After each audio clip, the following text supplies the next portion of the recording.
রব্বুল আলামিন ইরশাদ করেন আলিফ লাম মিম। আলিফ লাম মিম এটা হলো হরফে মুকাত্তাআত। কোন জায়গায় আল্লাহ তাআলা আলিফ লাম মিম বলছেন, কোন জায়গায় আল্লাহ তাআলা আলিফ লাম রা বলছেন, কোন জায়গায় আল্লাহ তাআলা কাফ হা ইয়া আইন সাদ বলছেন, কোন জায়গাতে আল্লাহ তাআলা হামিম আইন সিন কাফ। কোরআনে কারীমের এই যে হরফগুলো, এগুলো হলো হরফে মুকাত্তাআত। দুনিয়ার সকল মুফাসসিরিনে কেরাম যারা কোরআনে কারীমের তাফসীর লিখেছেন, সকলে এ ব্যাপারে একমত, এই হরফগুলোর অর্থ একমাত্র আল্লাহ তাআলা ছাড়া দুনিয়ার কেউ জানেন না। সুবহানাল্লাহ। এগুলো হলো হরফে মুকাত্তাআত। এগুলোর অর্থ আমরা বুঝি আর না বুঝি, আমাদের জন্য আবশ্যক হলো এগুলো আল্লাহ তাআলার আয়াত, এর প্রতি আমাদেরকে ঈমান আনতে হবে। কোরআনে কারীমের আয়াত দুই প্রকার, কিছু আয়াত যেগুলো মুতাশাবিহাত আর কিছু আয়াত হলো মুহকামাত।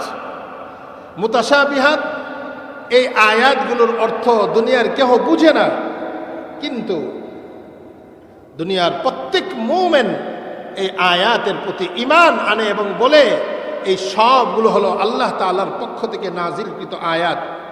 সম্মানিত উপস্থিতি, আলোচনা লম্বা হয়ে যাবে।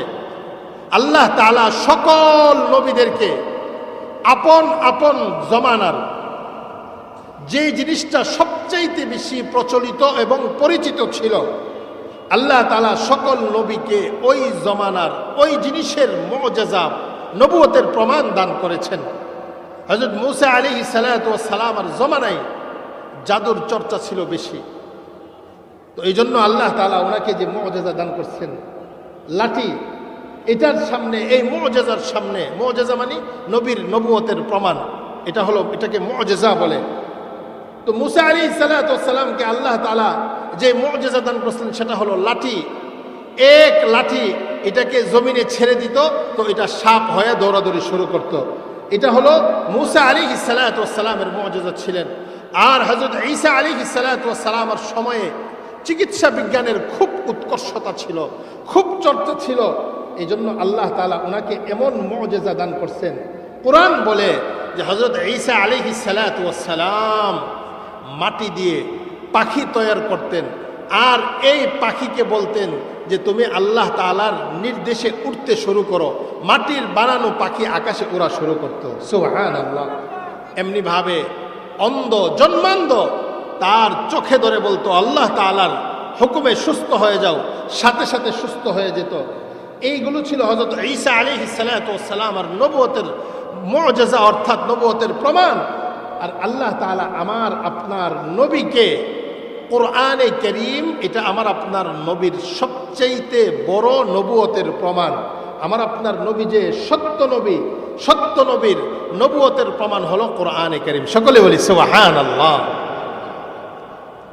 এই জন্যে কোরআনে কারীম যখন দুনিয়াতে আসছে, কোরআনে কারীম দুনিয়াতে আসার পরে বিভিন্ন জন বিভিন্নভাবে কোরআন নিয়ে মন্তব্য করছে।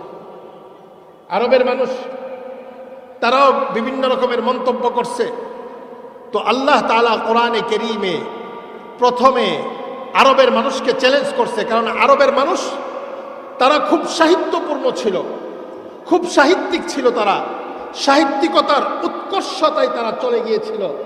ওই সময়ে আল্লাহ তাআলা তার হাবিবকে সাহিত্য, তো আল্লাহ তাআলা কোরআনে কারীমে প্রথমে সকলকে চ্যালেঞ্জ করছে যে সারা দুনিয়ার মানব এবং জিন যদি একত্রিত হয়, তারপরেও আমার কোরআনের মতো কোরআন তারা বানিয়ে আনতে পারবে না। সুবহানাল্লাহ। এই কথা আল্লাহ সূরা বনী ইসরাঈলে বলছেন, قُلْ لَئِنِ اجْتَمَعَتِ الْإِنسُ وَالْجِنُّ عَلَىٰ أَن يَأْتُوا بِمِثْلِ هَٰذَا الْقُرْآنِ لَا يَأْتُونَ بِمِثْلِهِ وَلَوْ كَانَ بَعْضُهُمْ لِبَعْضٍ ظهيرا। রব্বুল আলামিন বলেন, ও হাবিব, আপনি বলে দেন, সারা দুনিয়ার জিন এবং মানুষ যদি একত্রিত হয় কোরআনে কারীমের মতো কোরআন বানাইবে, লা ইয়াতুনা বিমিসলি ওয়ালাউ কানা বা'দুহুম লিবা'দিন যহিরা। জিন জাতিরা যদি মানব জাতিকে সাহায্য করে, মানব জাতির এক গোষ্ঠী যদি আরেক গোষ্ঠীকে সাহায্য করে যে কোরআনের মতো কোরআন বানাবে, আল্লাহ বলেন তারা কোনোদিন কোরআনের মতো কোরআন বানাইতে পারবে না। প্রথমে আল্লাহ তাআলা পুরা কোরআনের পক্ষ থেকে আল্লাহ তাআলা চ্যালেঞ্জ করছে যে তোমরা কোরআনের মতো কোরআন বানায়া নিয়ে আসো, পারে নাই। তারপরে আল্লাহ তাআলা সূরা হুদে চ্যালেঞ্জ করছেন, আম ইয়াকুলুনা ইফতারা। আল্লাহ বলেন তারা কি বলে যে মুহাম্মদ কোরআন বানিয়ে বলছে। কুল ফাতু বিআশরি সুওয়ারিন মিসলি ওয়া হাবিব, আপনি বলেন তোমরা যদি এটা বলো যে কোরআন আমি বানিয়ে বলি, তাহলে তোমরা 10টা সূরা কোরআনের মতো বানিয়ে নিয়ে আসো। ফাতু বিসূরাতিন মিসলি ওয়াদউ মান ইসতাতা'তুম মিন দুনিল্লাহ, এবং আল্লাহ সারা দুনিয়ার যারা আছে সকলকে ডাইকা নিয়ে আসো।